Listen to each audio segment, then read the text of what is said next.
Okay, I'll run through this as quickly as I can, and maybe we'll get Albert in. We'll see how time pans out.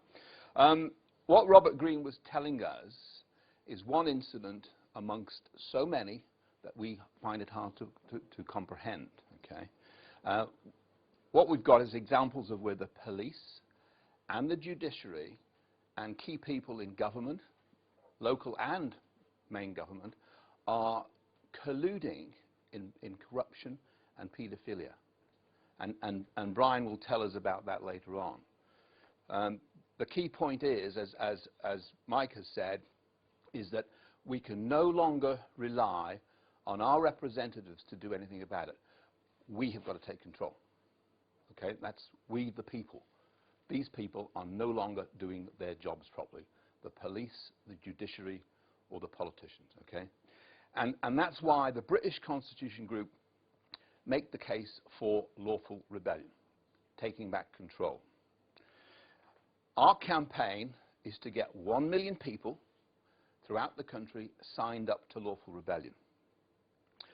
Before I go into the detail of what lawful rebellion is and how it's constituted, I'd like to take you back a little bit into the build-up and put this campaign in the context where we are now.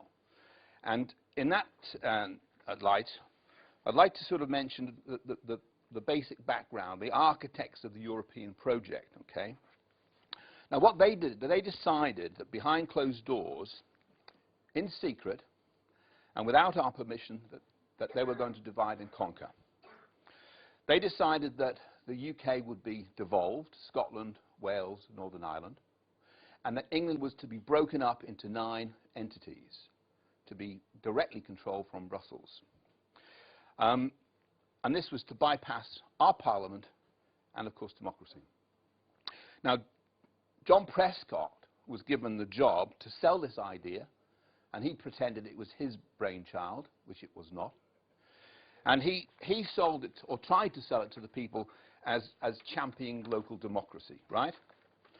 Now, the North East was going to be the guinea pigs, because they thought they could sell it to you with propaganda and lies, okay, and they could hoodwink you. But the Northeast people are a canny lot, and they saw through the scam. They knew what was going on, and they gave a resounding no to the government and to the European Union breakup.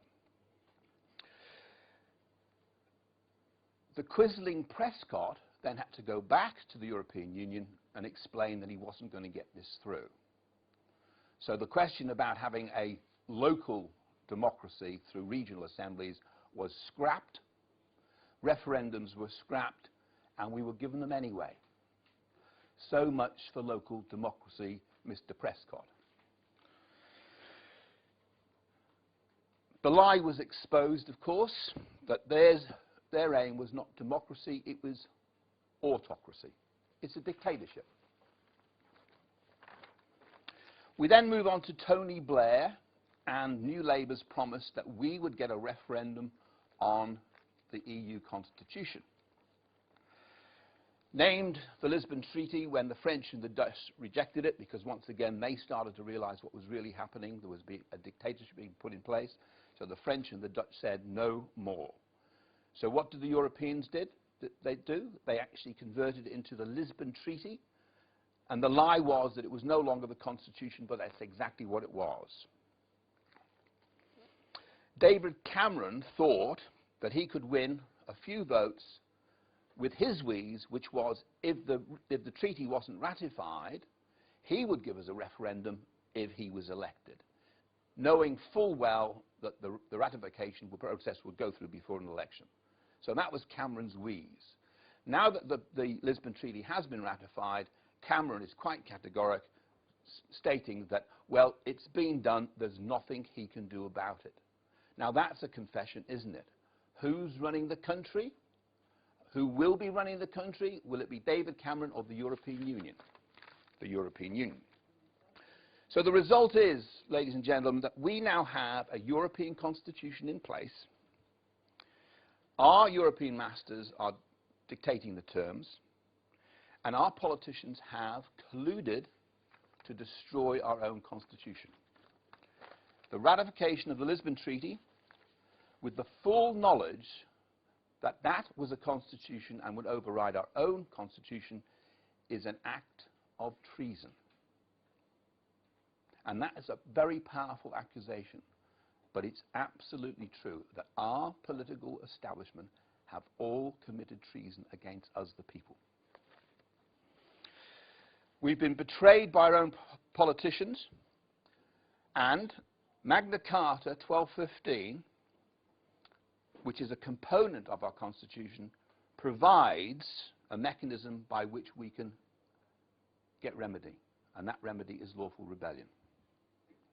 So the British Constitution Group was set up to give voice to the people, to enact lawful rebellion, and to take back control of our country. We want to deal with the duplicitous politicians. They have lied, they've cheated, and they've deceived us. But it would be presumptuous of us to declare that we know your minds. So we need to ask the question, which I'll do so now. Ladies and gentlemen, in this room, how many people think that we should govern ourselves? And who thinks we should not? I think they call that unanimous. And yet, our politicians have done precisely the opposite. They have transferred our national sovereignty to a foreign governance. Throughout the UK, the British people are consistent on this point. There's unanimity that we want to govern ourselves. So the BC Group, the British Constitution Group, has proposed that we do this through lawful rebellion and alternative governance. Now, those are fine words. What we now need to do is to move this into a practical reality. And again, that's what we've been doing. We are now running conferences around the country to get people to join the British Constitution Group and to sign up to lawful rebellion. But we're also having conventions. And the conventions are bringing people with the skills and the abilities to actually start putting in process the running of alternative governance. It's not a plan that happens like that. It's a process. It's a process by which we talk about lawful rebellion. We talk about alternative governance. We explore all the ways in which this can be done. And this is the process that's been happening now.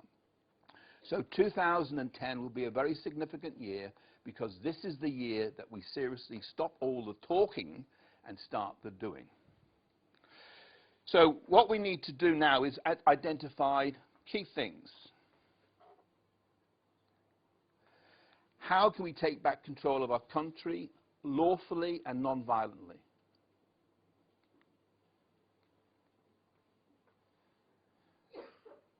First question, what is lawful rebellion? Question 2 is, can it be justified? How might it be implemented? Sorry, what is alternative governance? How might it be implemented, and who is going to do it?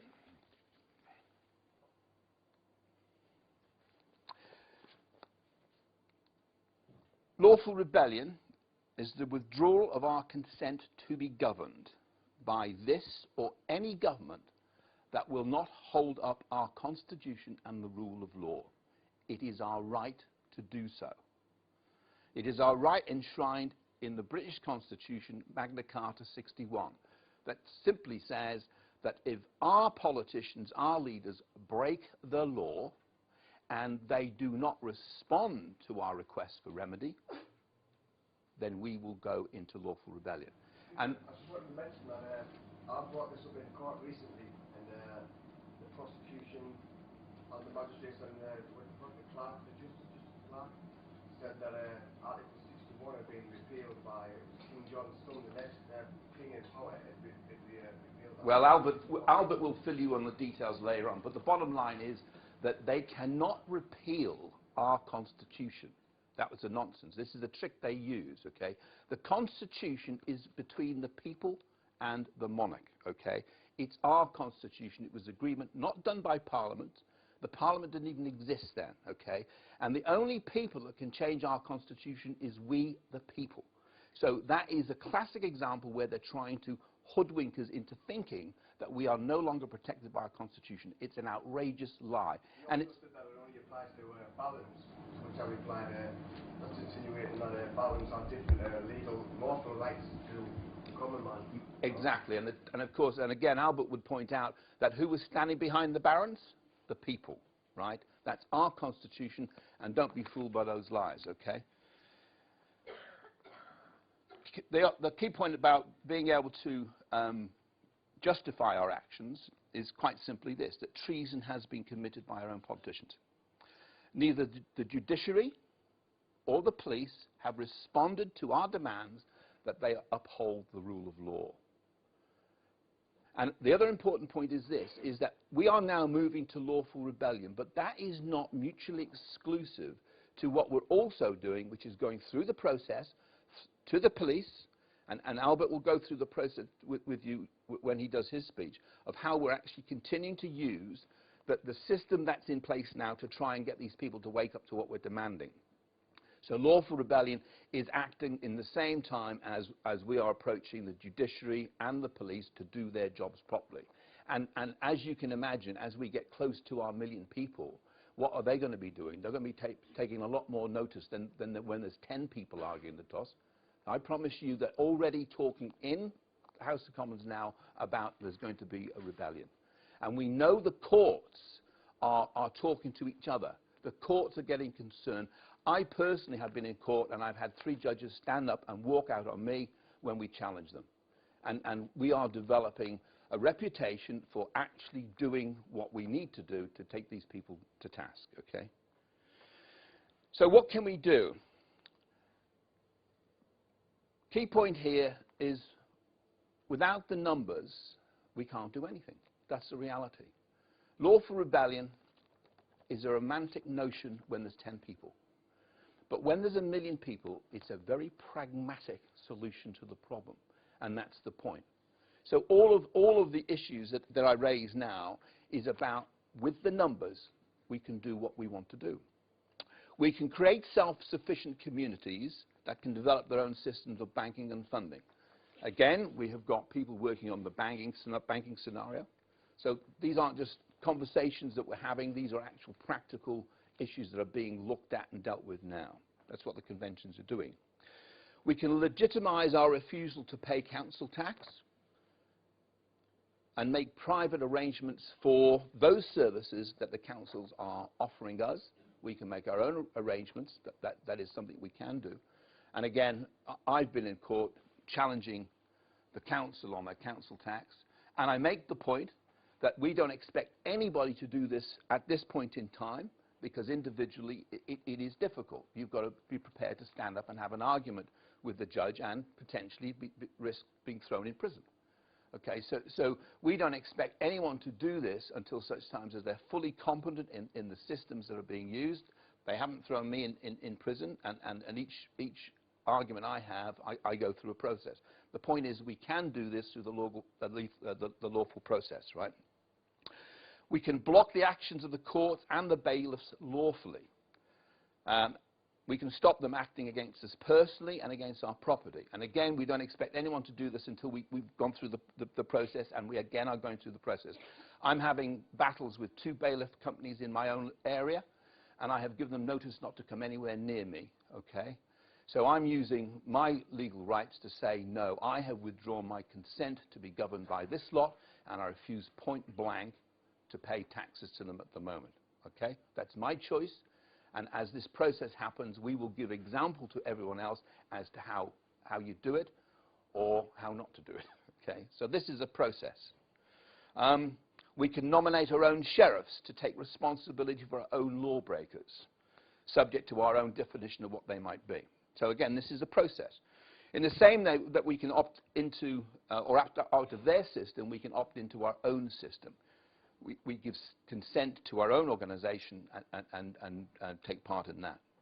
So again, it's a consent. We withdraw our consent from this government, and we give consent to be part of lawful rebellion. We do not have to put ourselves in conflict with the enforcement authorities. We don't want to fight with them, okay?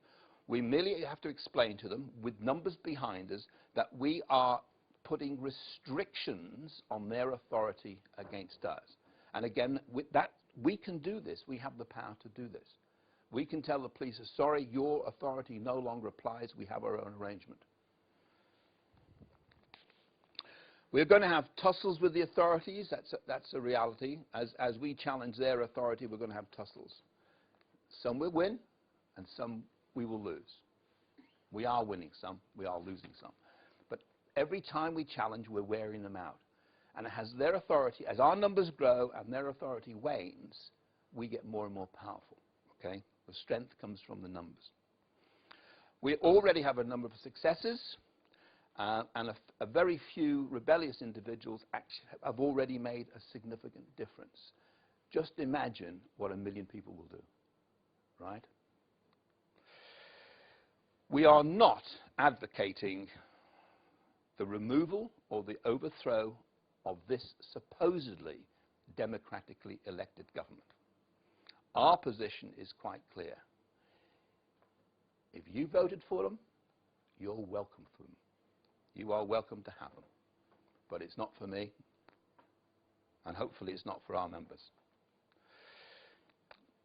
We're clear that we're offering alternative governance. We're not replacing them. You want to obey their rules, that's fine. We're talking about alternative governance, which is a process. We will slowly but surely start taking over responsibility for those things which we're able to do so in stages. And the more authority we take for ourselves, the more we'll be able to take. At some point in time, we'll be able to say, I'm sorry, we are simply not paying our council tax. We have got all of the facilities that we require that you are offering, but we're paying 1/4 of the price. And I can give you an example. We can make private arrangements for our rubbish to be removed. We can make arrangements, insurance arrangements for the fire department. If we have a fire, we call out the fire department, and insurance will cover the cost. Same with ambulance service and so on and so forth. The debate about the National Health Service, we've all paid for it, and we are progressively paying through a whole series of taxes and VAT. So we are paying our way. So we are not dodging taxes. We are actually contributing, but in a different way, a way that suits us better. Okay? The point that we're making is that as our system starts to kick in, we'll show by example that the system's work is more effective and is also more cost effective. So we lead by example. How many people have heard of common purpose? Right, okay. Well, you'll recognize 2 of their key phrases here, right? Leading beyond authority, that's what we're doing, and we're thinking outside the box, that's what we're doing. Common purpose, we've been listening to you. Yeah. There is only one way in which alternative governments can actually be instigated. There is only one way, and that's through the numbers. It's the power of the people, it's through the numbers.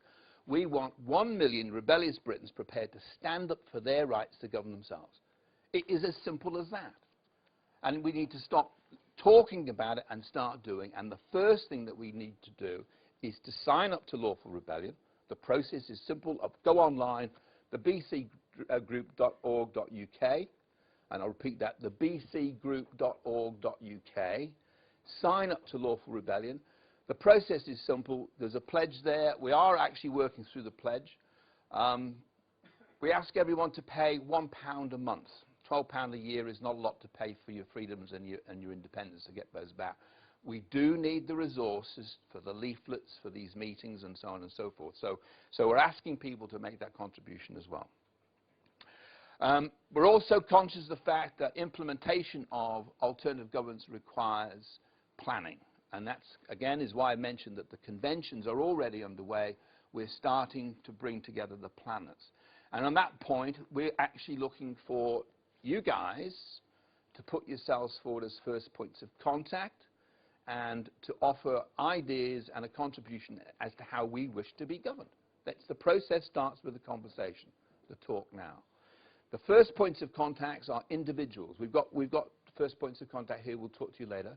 But we want first points of contact who will eventually have small meeting groups of up to 10 people, and they will communicate with their nearest first points of contact. We have a map online. The idea is you put yourself online, you represent your small group, and you communicate with other groups. 2 or 3 groups come together, and you have a bigger meeting, and you get the word out, you pass the message, etc.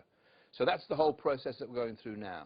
So it's being structured. So the whole structure is dozens of groups. We've got 80 first points of contact all over the United Kingdom at the moment. We want that to grow, 100, 150, 200. It's a process. It might take us 12 months. It might take us 2 years. It might take us 10 years. But the bottom line is, it's our agenda. We're moving at our pace. We don't have to rely on their newspapers. We've got our own paper. We have got a substantial network on the internet. We're talking to each other. We ignore the main media as well, because we're not going to get any assistance from them. So we're forming community structures. We're building our membership, and we're cooperating with each other. So the business is moving on. It's our view that lawful rebellion will be the fastest and most effective way to achieve our objective. What we do know is that there is no way, it doesn't matter whether it's the Conservatives, the Liberal Democrats, or New Labour in power, they are not going to respond to the requests of the people to give us our country back. It's up to us. Any questions? Well, I must have done that thoroughly. So,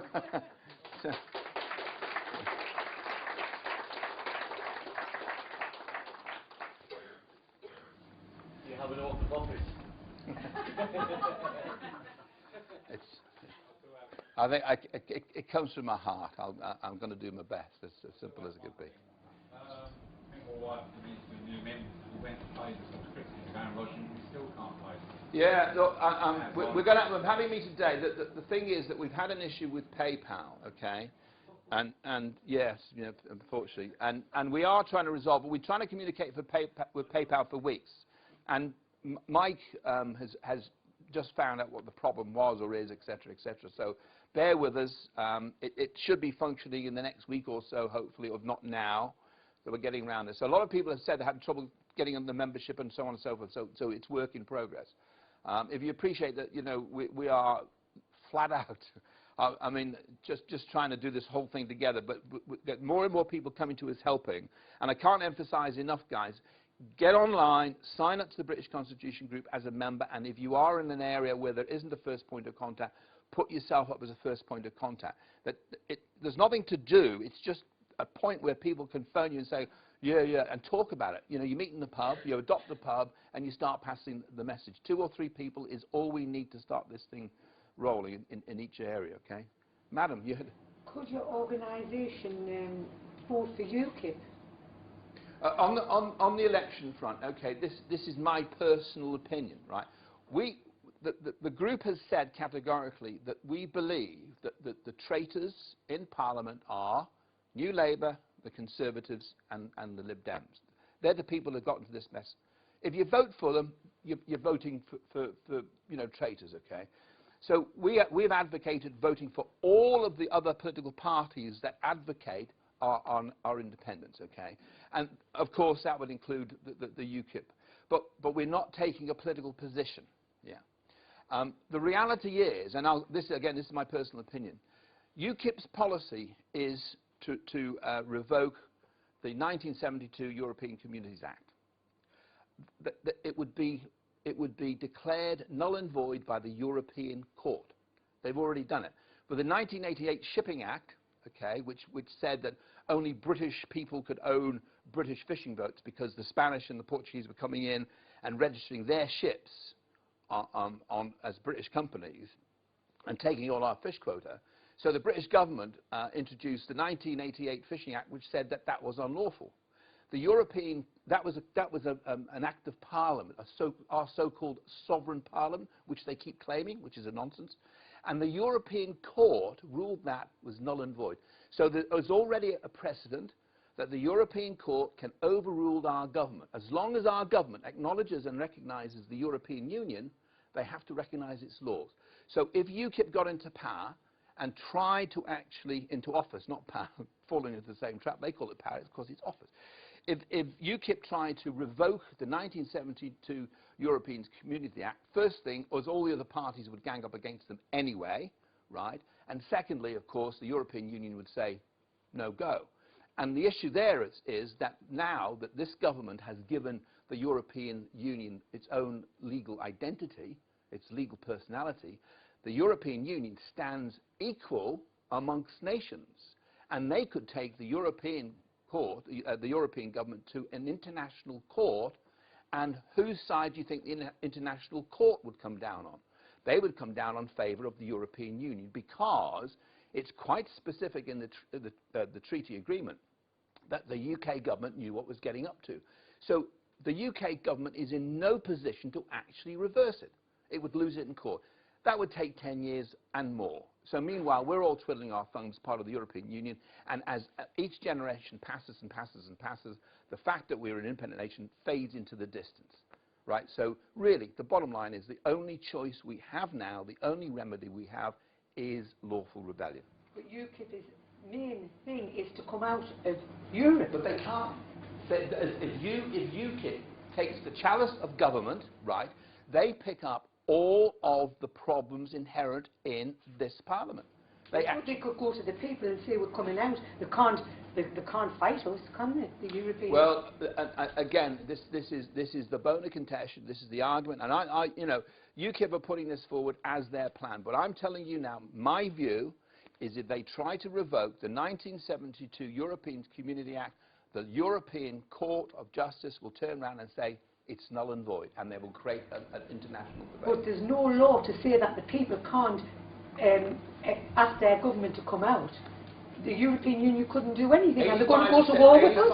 85% of the people, right, through poll after poll after poll, said categorically to our government, we do not want the European Constitution. How much good did that do us? So it's not what the people want or say or anything else, it's what the people do.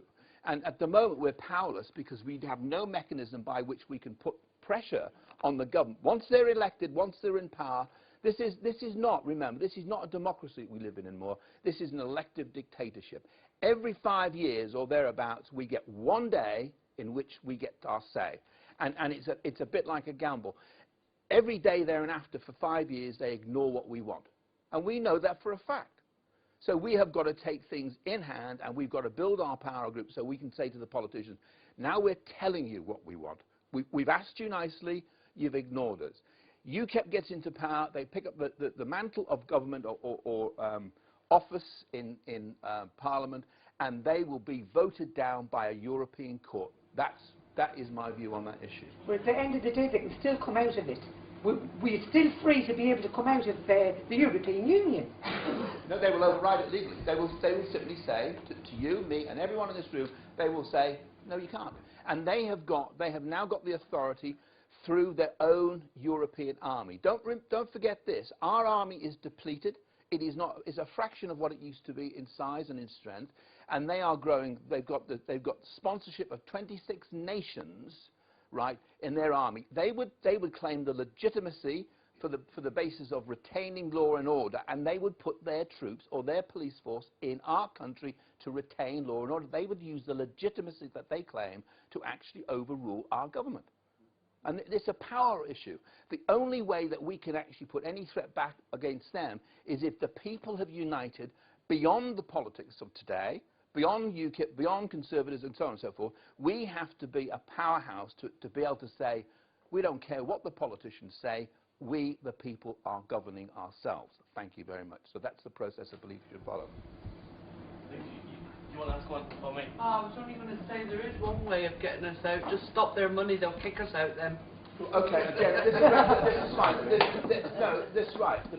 Stop their money, but that's the government that would have to do that, and they get sued. Because as long as they recognise, as long as people recognise our parliament, as long as they recognise the EU government, they have to obey their rules. The only time it's going to change is when somebody says, we don't recognise you anymore. And the parliament, the government, has no authority to actually say to the European Union, or no intention, never mind authority, of saying to the European Union, we don't recognise you anymore.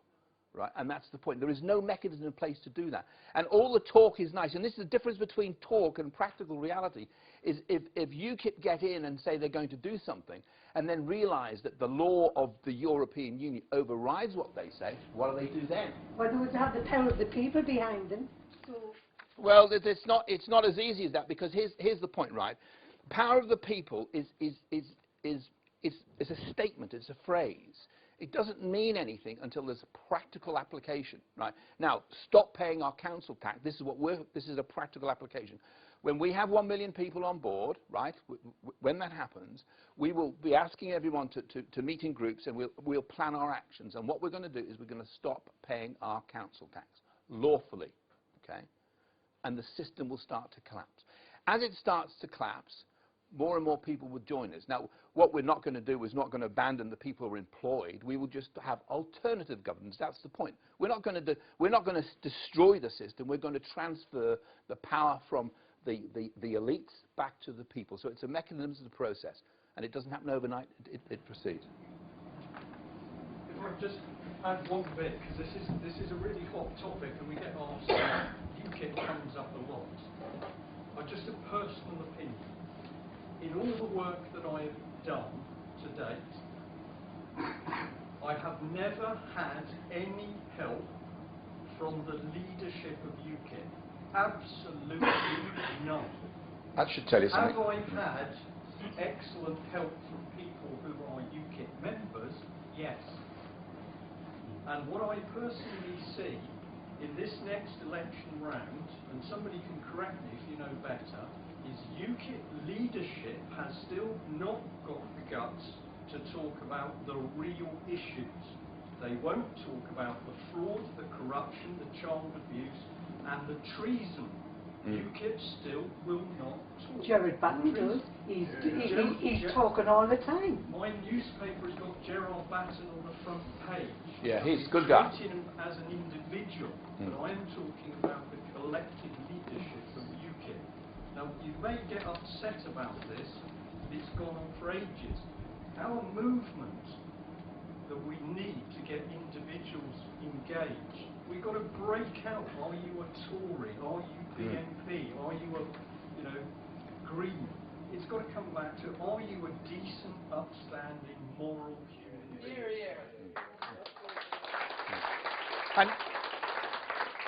And the key point is, and this is a very important issue, is that we are not divisive in our approach. We are cooperative in our approach. And what you'll notice is in the strategy that we laid down there, the key thing was small groups deciding what they want, how they want to be governed, a convention that is actually constructively looking at the pros and cons, and offering those systems to the individual groups, so it grows from the bottom up. And the thing about the small groups is that they are now learning to cooperate. For decades now, we have just been told what to do, and we've just accepted it. So we start the conversations get people thinking, and we start to realize, actually, governing ourselves is not as complicated or as expensive as this lot seem to make out. Where's all the money going? Right? It's going in corruption. It's going into... I mean, I read the paper this morning. 6 members of Parliament have been asked to repay £50,000 that they have taken, right? Now, if it was you or me working for our companies, we'd be in prison. They wouldn't just take the £50,000 back. We would be in jail for corruption, for theft. Members of Parliament, however, they just made the mistake. Rubbish. They knew exactly what they were doing. They were stealing from us, okay? So it's one law for them and it's another law for us. So we cannot rely on the political system anymore to actually give us justice. It just doesn't work. It's broken. It is not fit for purpose. We, the people, cooperating together, will start to rebuild the system, and we will show by example exactly how the system should work. So in other words, you don't need any political parties.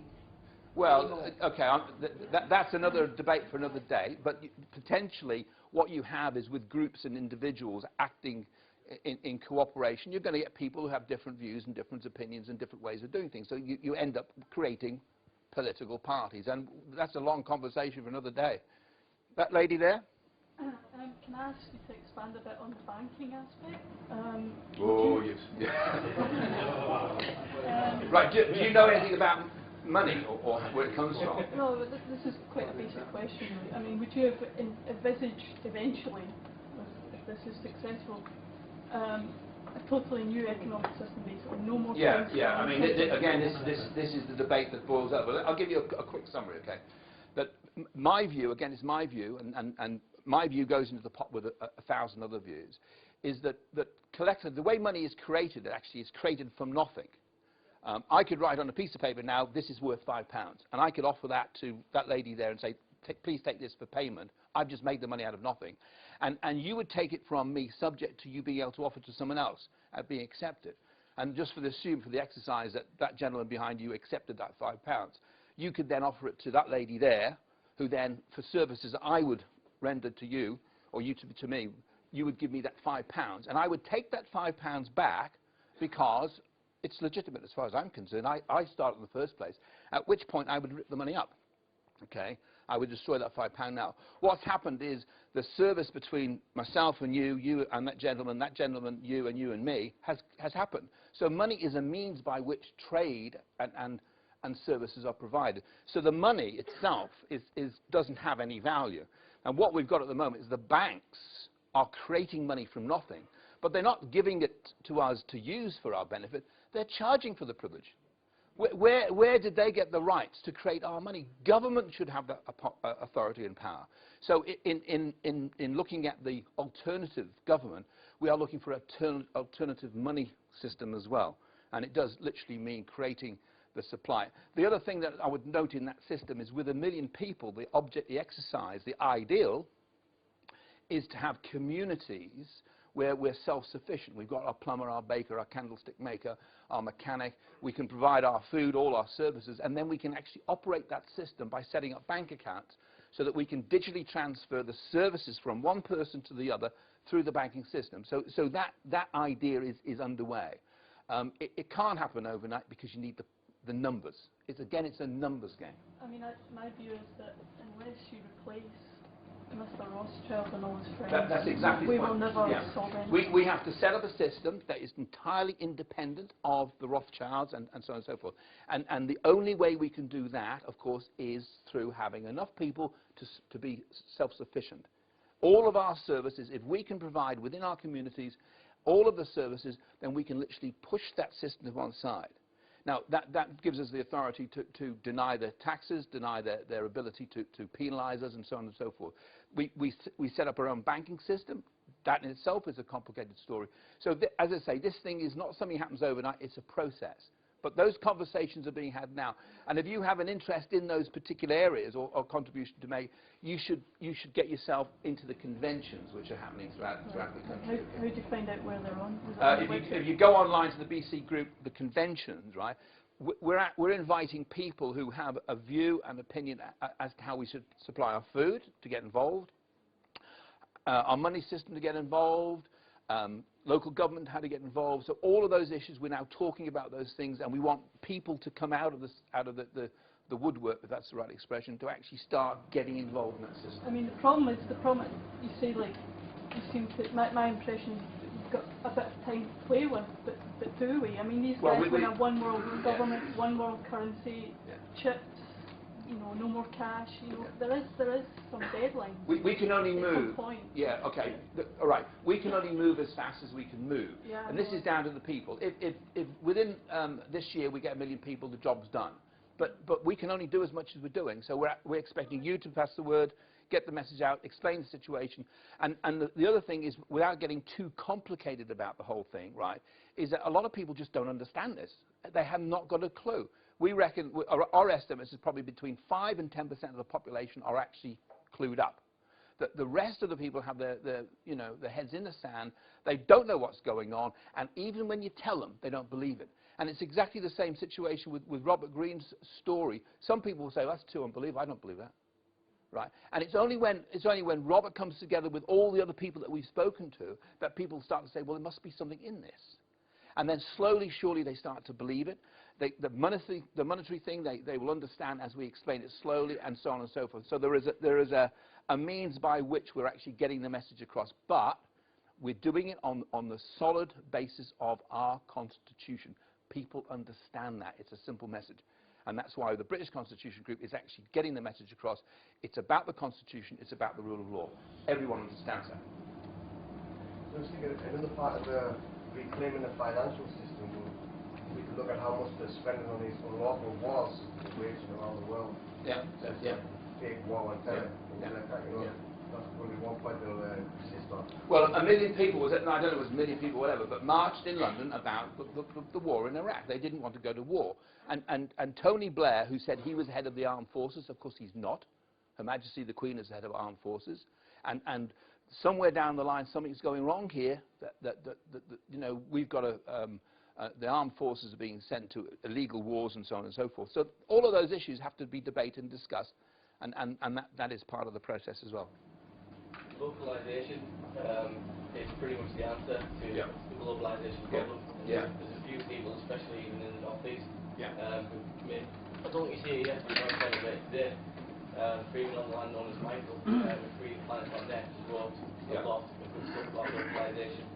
And that's the answer to, we don't need to look at all, let's look and see if UK for the answer, or let's look and see if no to EU are the answer. National parties aren't going to help us too much locally. No evidence to suggest they want it's good for us. The word local is important because each individual in this room starts with you, okay?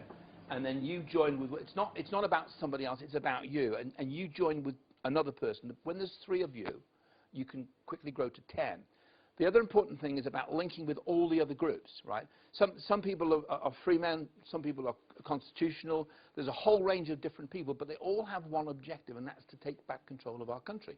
So we have got to listen to a wide range of people. We've got to take on board their views. It's not a one-horse race, okay? We can't carry this thing purely and simply on the Constitution. It just won't work. It's not broad enough. We can't take it forward just on the free man issue. It's not broad enough. We have to bring all the groups together, and that's what the conventions are doing. They're providing the glue, as it were, to bring those things together. And that cooperation happens in meetings like this, where if you're a free man, if you're a constitutionalist, whatever, you've got to get together. And people who think, no, we don't need them, it's wrong. And that's why we're in this mess now, is because we've not been able to unite all of the groups into one body of action for the last 40 years. And these guys have just been pushing. They have got one body of group they're going for. You know what the story is? How many people think this is about world government?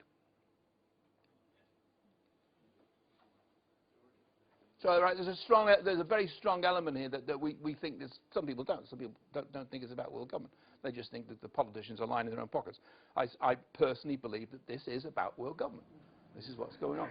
Go on. You said that setting up a new banking system would possibly be complicated. I would disagree with that. I think the existing you've got a job then. The existing system is complicated in order to hide the crime of that they charge interest. If you get rid of interest and have the government control the money and create money, it's actually very, very simple.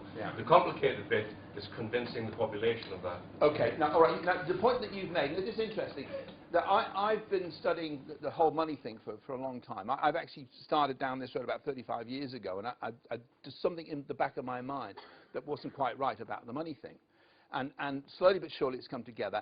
And had I had this conversation with anybody 2 years ago, nobody would have understood what the conversation was about. Now, there's so many people to understand it. Now, that is in a short period of 2 years. All of a sudden, thanks to programs like Debt as Money, have you seen that program? Money as Debt? Okay. People are starting to understand how we've been conned. And that is a very important point, because that is cohesing people. That's, people say, hang on a minute, these banks have been stealing from us. They've taken over our monetary system. They've taken from the government. Hang on a minute. Why is it all the chancellors of the exchequer get jobs with the banks when they leave? Oh, that's strange, isn't it? Because they're part of the system. The system is actually taking control of our money and of our democracy. So, point made. Yeah, sorry, just 2 quick points. The first is the European Union agenda is actually privatisation. Yes, of course, globalisation. Yeah. But essentially what they're doing is hiving off all of the services. So they're selling off our hospitals, they're outsourcing, they're selling our schools, they're even outsourcing social services and all these sort of things. Please. Now, are we going to risk playing into their agenda, or is this an opportunity to sort of exploit it? The second thing I'd like to just ask briefly is what about historical precedents or things that are happening elsewhere? Are there any examples of people doing this successfully? And when there have been successful examples, for example, of people taking back their own autonomy or rebelling in one way. 1689. Yeah. Well, what were the requirements for this to be successful? For example, did it require a certain degree of cohesion in their communities? Let me answer that straight away, because this is very important. We do not need the majority of people to actually understand what's going on and support us. We need a sizable minority, okay? When there's more of us than there are of them, and our cause is right and just, then we take over. We just take over, okay? Now, I know it's simplistic, but that's the general theme of the issue, is that we need a sizable majority. With 1 billion people committed to lawful rebellion, we take over, okay? Now, we leave their government because we're not trying to take over their government. I've mentioned before, they want it, they can have it. Now, there is a president, and the president, of course, was the Bill of Rights. The petition writes the Bill of Rights when we had lawful rebellion. And as a consequence of that, we removed the divine rights of kings and set in motion the fact that the people had a constitution and Parliament would be governed according to our laws, and the Queen, her job was to actually protect our constitution. And 300 years later, they're at it again. Okay? So once again, the people have to take control of the issue and say, look, you guys, either get back in line or we will take back over control and we're going to put you in prison. Okay, so that's the threat and the action. And then the first point of your question was? EU privatisation? Are we playing into their agenda? Well, okay. The point about the privatisation is that it's being managed by people in offices in control of the purse strings. Yeah. Where do they get the money from? They get it from us. We take it away from them, and we say, sorry, you're not getting any money anymore. We'll do it this way. So that's how we're not playing into their hands. We're actually breaking the link between their control over us, which is the money. It's all about money. So we take the tool away from them, and they're impotent, okay? They want privatisation, but they also want taxpayers there to pay to bankroll them for everything they do, for all these businesses and what have you. It's a vicious circle. Well, it's a vicious circle. I mean, we've got quangos, we've got regional assemblies, we've got European governance, we've got so-called national governance. We've got all these layers of riding on the back of the rare taxpayers, and all exactly, and all being paid.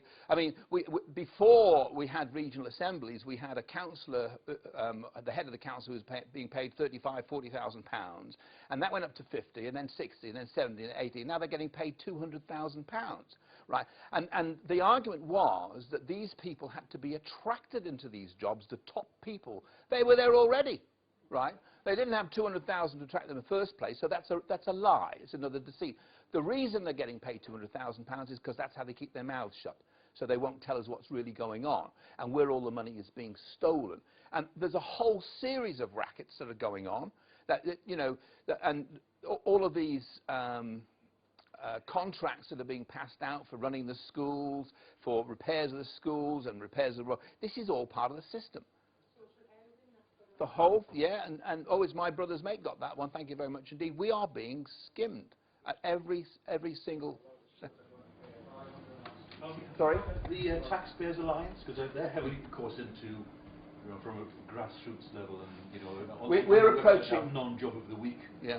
I mean, the local authorities especially are handing out money for non-jobs, things that are just not productive, not just social engineering things. Well, that's part of the social engineering structure. We know that, and we know what's happening. We understand all those things, and it doesn't matter how we complain, when we complain, who we complain to. They're not going to change it, right? So that's why the system of alternative governance starts to undermine those foundations. We start to pull the rug from under them, and at that point in time, because the threat is also, this is a very important point, we're suggesting that when we've got back control of our money, all those massive pensions that you have promised, sorry, we didn't make the promise, you better go and talk to the guy who did. Okay, and that's another part of the threat. Cherry on the cake Yeah. is the other day it was reported that the MEPs, European Union, are going to get nearly $500,000 salary a year. That's with expenses and wages and allowances. That'll keep them quiet. Yeah. But can I just that gentleman at the back? Yes, 25 years ago I stumbled across the banking scam when I was doing a fellowship at the Chartered Institute of Bankers. Could you speak up a little bit, please? Yes, can you hear me? Yeah, just a bit. Yep.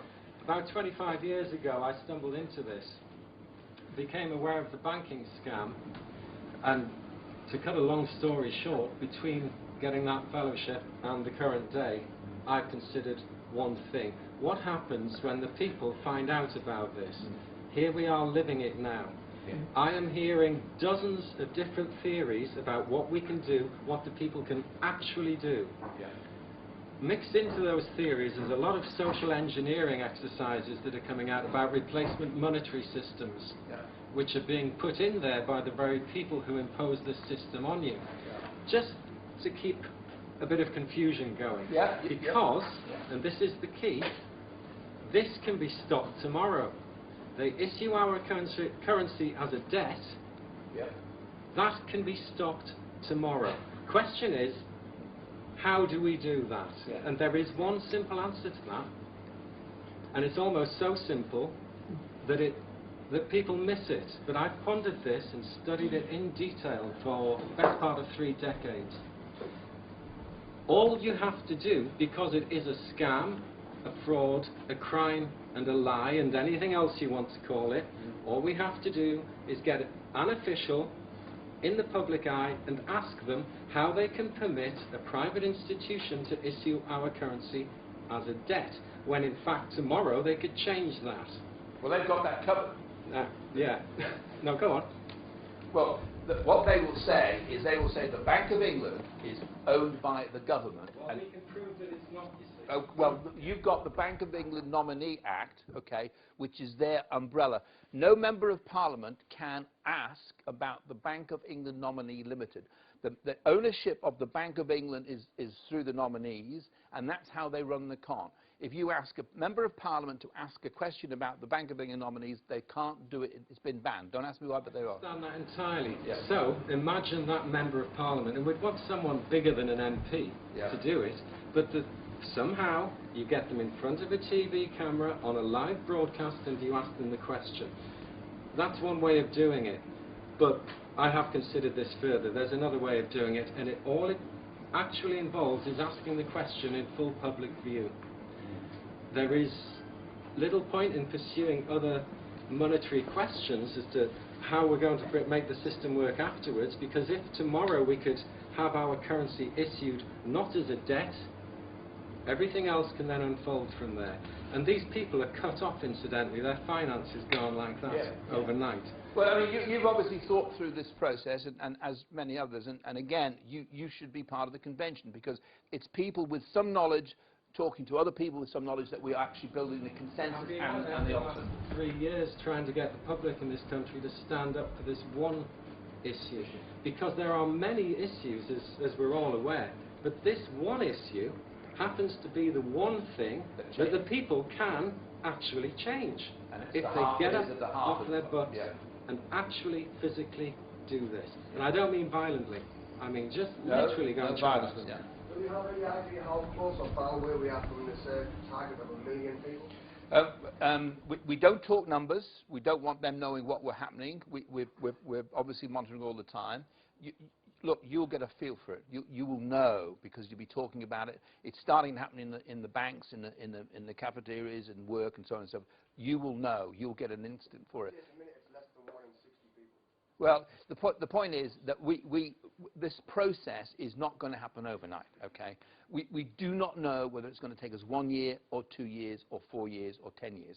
The bottom line is the planning itself is going to take a period of time. So we've only got one job to do, to focus on it, and that's to build our numbers, to get signed up to Lawful Rebellion, pass the word, sign up. So there's no panic, there's no issue about you know, doing the things, because we're not there. It's just a simple case of sign up. So all I say to you is that if you leave here today and you walk away and you do nothing other than sign up to the British Constitution Group, then you've done what we're expecting or asking of you right now.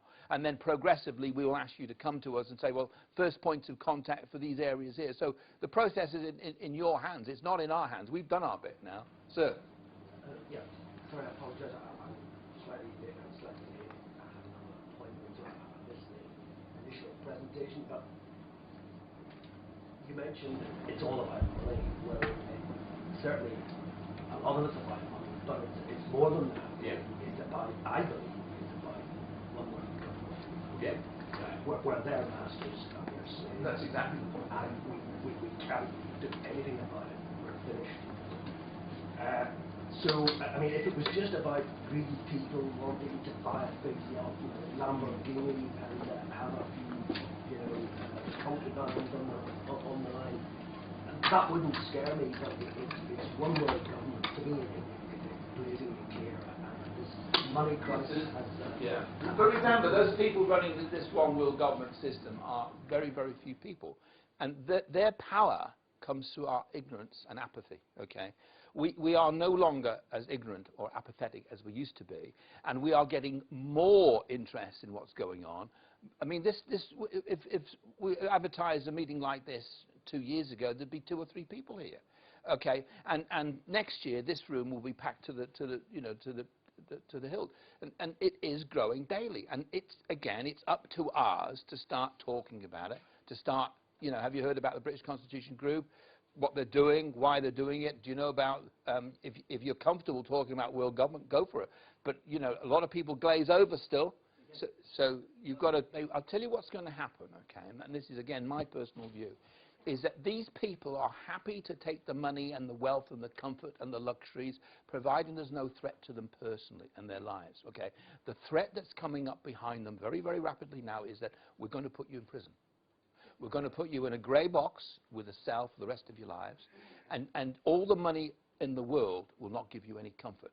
Now, that threat, that ultimate threat, can only be implemented when there's enough people behind us to actually do that. Because I keep saying, when we are 1 million strong, we just take over, okay? We leave their government in place, and the choice is then up to people. You want that government? You can have it. You can pay the taxes. You can pay the council tax. We've got our own system here, and we've got our own monetary system. We are getting about building our communities. And if you want to come and see what we're doing, you'll find it's a darn sight cheaper in our uncorrupt system than it is in yours. And people will come in droves.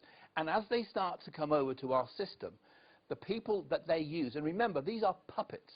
They're bought puppets. Those people will start saying, this is getting a bit, close for comfort. We may actually end up in prison. And we're going to tell the chief constables, if you do not obey the rule of law, we are going to put you in prison. And Albert will tell you this process now. The police are coming to these meetings, police are asking questions, police are starting to say, well, what's going on here? And slowly but surely, the police are starting to know, councillors are starting to know, politicians, even some of the politicians who are blind to what's going on, are starting to realize as well. But the threat is we're going to put them in prison. But I don't think they're worried about that. Not yet. Not yet. Oh, they're starting to get worried. I promise you, they are starting to get worried. They're coming. There's probably some here, but they're spying. But they're watching. They're taking a measure of how we're angry. Look, we're very, very controlled, but we're angry, and they know we're angry. And I can promise you, they are getting worried. Sir. I've been, the last while, I've been studying psychological operations and social conditioning and marketing and PR, public relations, and how that's used to manipulate the position of public and indoctrinate. So I see their medical techniques. I come up with hundreds of ideas that could be used to... got a job for you then. Yeah, to use their conditioning against them. So you could... Yes, yeah. You could get pool money together and get up, say, bond 100,000, 50,000, doesn't matter. And you send it to everyone who's in a high position and say, I'll make a bet with you. Does the government loan money, or do banks create money to thin air, and do you loan money up them to your house, thin air? Well, you give that to the public, and ideas like that, and one-off planned events, because that's what they do against us, 9/11 and so forth. And then use the conditioning that they've already inflicted on people like greed to counter up, open people up and get them to start questioning things.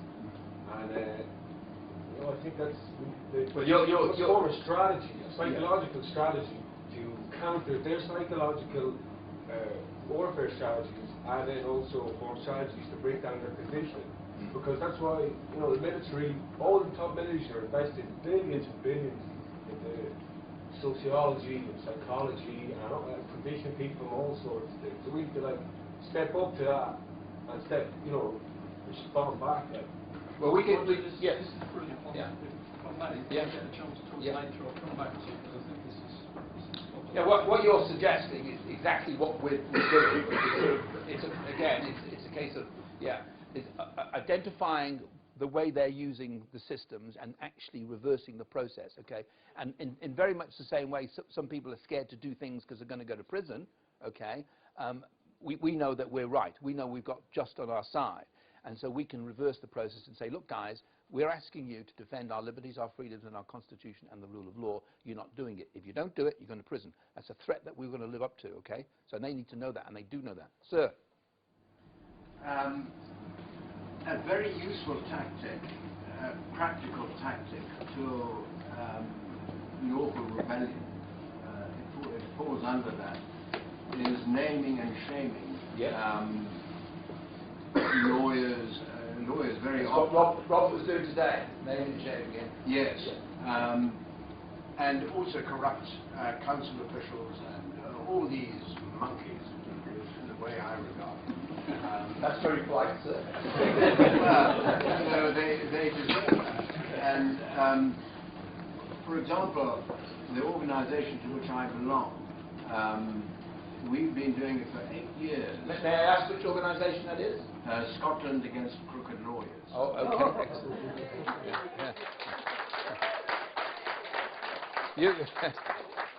You've taken on a bit. We have for 8 years. Well, what's 8 times 12? It's about 100. Sorry, no, it's 10 years now. It's 10 years. From the year 2000, we have named and shamed in no uncertain terms and accused them of all sorts of crimes, including paedophilia and rape and arson and stealing people's estates. Defrauding the deceased through their wills. Our leaflets have named and shamed 100, and usually as many as we can get on a leaflet. There is an example one. This one is on Angelini, 600 of which went out on Thursday, outside her office, and many went into her office. You signed up as the first point of contact, as you should be. Yes, well, what I'm suggesting here, I know we all tend to sort of, go on and on, but what I suggest, we get numerous requests from England. They want a group like ours in England, which actually gets out and names and shames crooked sheriffs and magistrates. Well, what you should do is you should sign up as a first point of contact. We should put you down as a lead so that we can make the link with the English side of things, and it's an important part of what we are trying to do is bring those groups together. Now, the point is, what you said is we need to come together. This is the machinery by which that actually takes effect now. So sign yourself up as a first point of contact. Let us know what your speciality is. We'll then start to put you in touch with, because we've got people in jail in Cardiff at the moment, okay? A guy who is trying to expose corruption of police, and they are using thuggery, intimidation.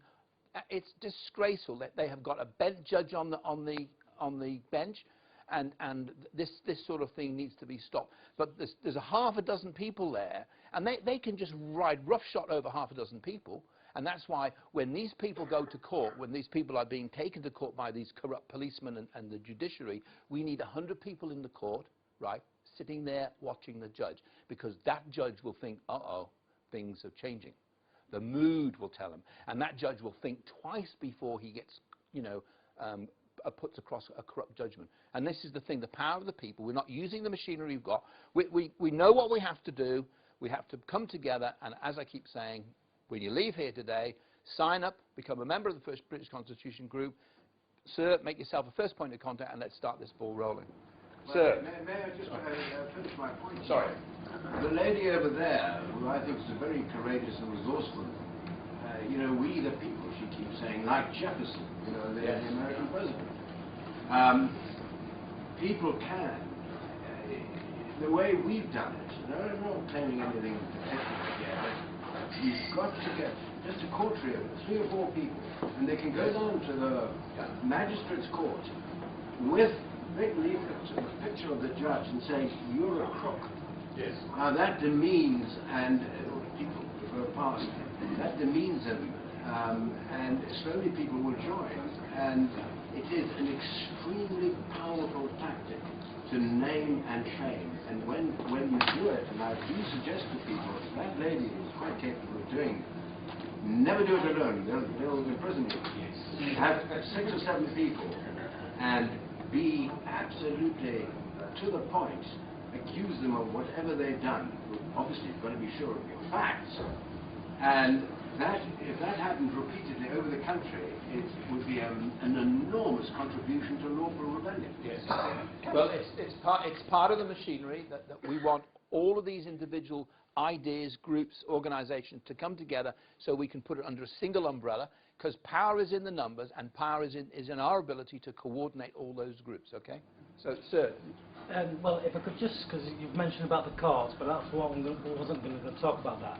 But the courts, if you're going to have loads of people in court, all they do is have a smaller court and have less seats so that they can control the numbers that are in there, because you can't have people standing. So when you turn up with 100 to go into court, they'll have a court with 10 seats. Well, there are courts, we just say we need a bigger court. Yeah, because, you know, but what I wanted to talk about was, aren't you in danger of marginalising yourself, in the sense that a lot of the views, I agree with a lot of what you're talking about, however, some of them can be perceived to be too extreme for the public. And the powers that be will seize on that, and then will scaremonger, and as you start to grow, they will then try to make you as a radical group, like the BNP or anything else, so that then people start to fear you. And don't you think it's better to be actually attacking this problem from trying to work with communities, empowering communities, get amongst the communities, so that the system is trying to fragment everybody, you know, divide and rule, and that. You should be getting people in the communities, working with the communities, dealing with community issues, and then build up from there slowly and take control truly. Yeah. All right, the point you make, which is enormously valid, which is the credibility of the message that we get across.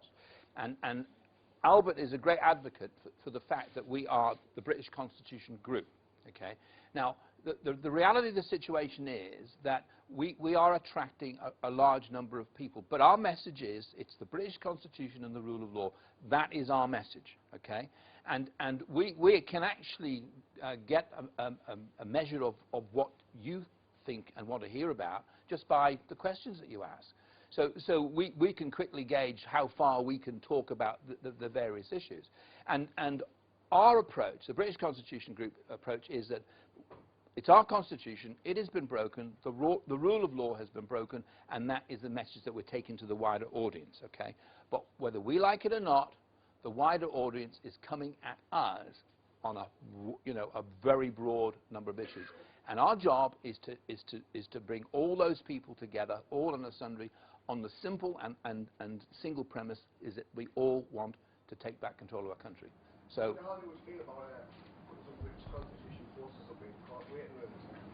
Well, okay, well, hey, did you notice the Lawful Rebellion logo? Okay, now the Lawful Rebellion logo is part of a brand. We've created this brand. Now the Lawful Rebellion logo is going to be available for everybody.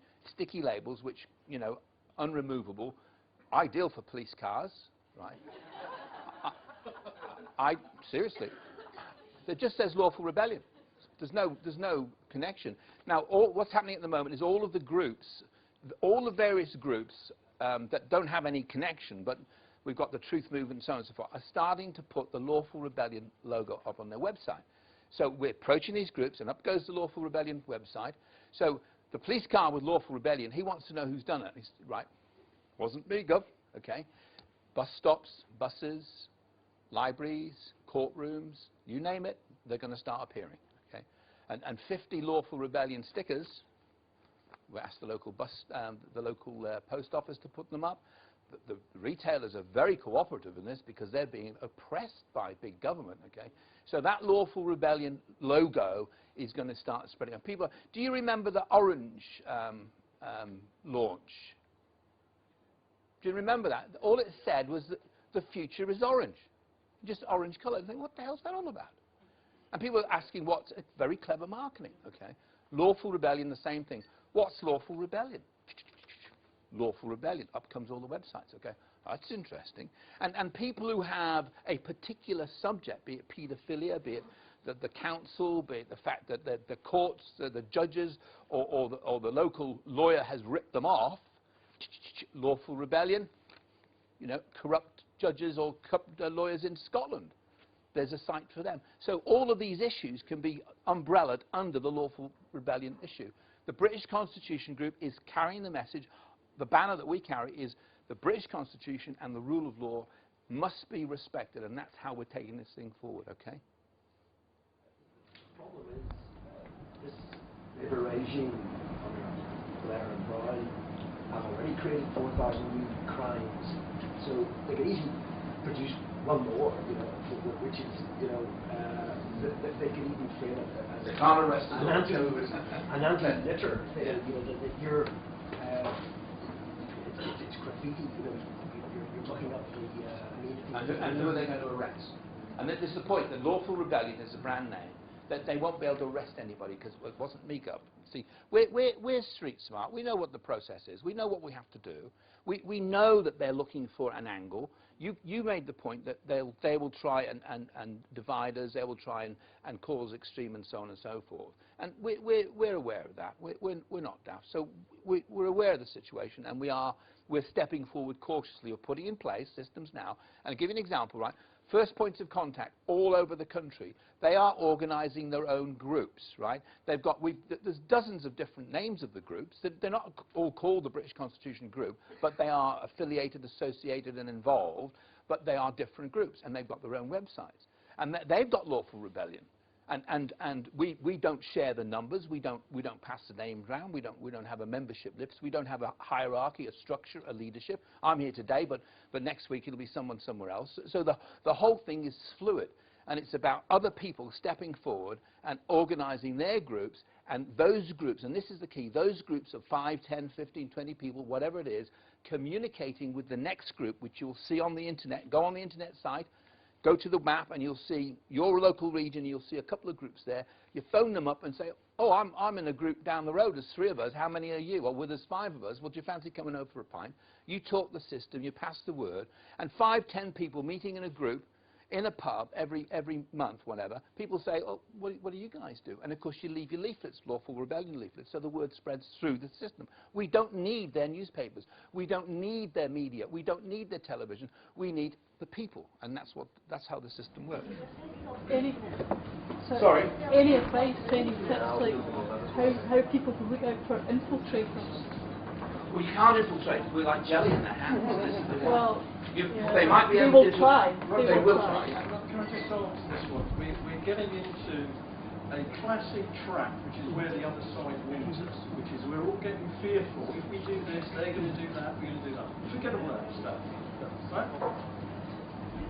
If you don't build a structure, you cannot infiltrate it. It's impossible. If you stick in your little groups, gentleman says we should be doing things in communities. We agree.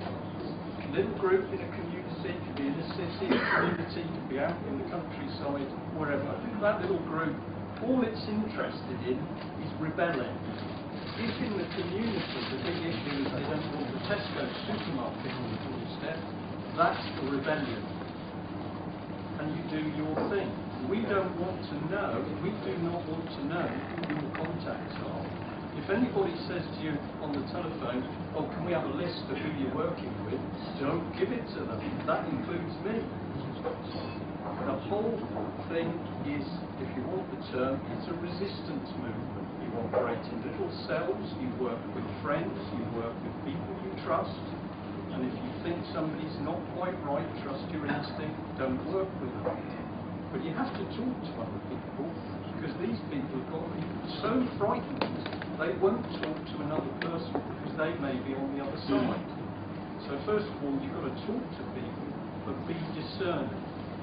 Now I'm sorry to get going here, but we started out saying we were going to tell the truth in Plymouth. And the first thing that happened was, I'm sorry, we had to part company with UKIP because the leadership did not want us to tell the truth. So we parted company and we started telling the truth about fraud, corruption, children, neuro-linguistic converts. And something started to happen. People came to our meetings, and then we got a little office, and then we started to produce a newspaper, and we're now nearly 1 million newspapers later. We've got videos all over the place. We can't cope with the number of people calling the office. Mike, who's joined us recently, who's come all the way from the south of France to get involved, used to say to me, Brian, what are you doing with your time all the day? Because you haven't done this, you haven't done that. Now he's in the office. He knows what goes on. So don't worry about infiltration. If you keep it loose, if you work in little cells, all they can do is infiltrate a little cell. Well done. The other thing is, 95% of the people being used to listen to us are victims themselves. And they start to realise it. GCHQ. Let's get some attention on this. GCHQ. So that everybody's going to be on that when the film comes out. Who do they recruit? Bright young people. 23, 24, 25. They're the ones that listen to the calls. They have to analyse it. Am I Al-Qaeda? Am I BNP? They have to do it. They have to listen to what we're talking about. But they're not stupid. So eventually, when they hear enough of the truth, they're starting to say these people are actually telling the truth. And then over coffee in GCHQ, they start to talk to each other. And this is happening with the police. We do a meeting, somebody sidles up to you at the end and says, I'm a policeman, I'm off duty. I'd just like to tell you that we had a major paedophile investigation in London closed down. We did all the work, we identified the paedophiles, we produced the report, and then my boss said we're dropping the case. He's mad, that man, that police officer is mad, so he comes and tells us about it. Why does he want to tell us? Because he knows we're going to tell somebody else about it. So we want these people to come to us, yeah?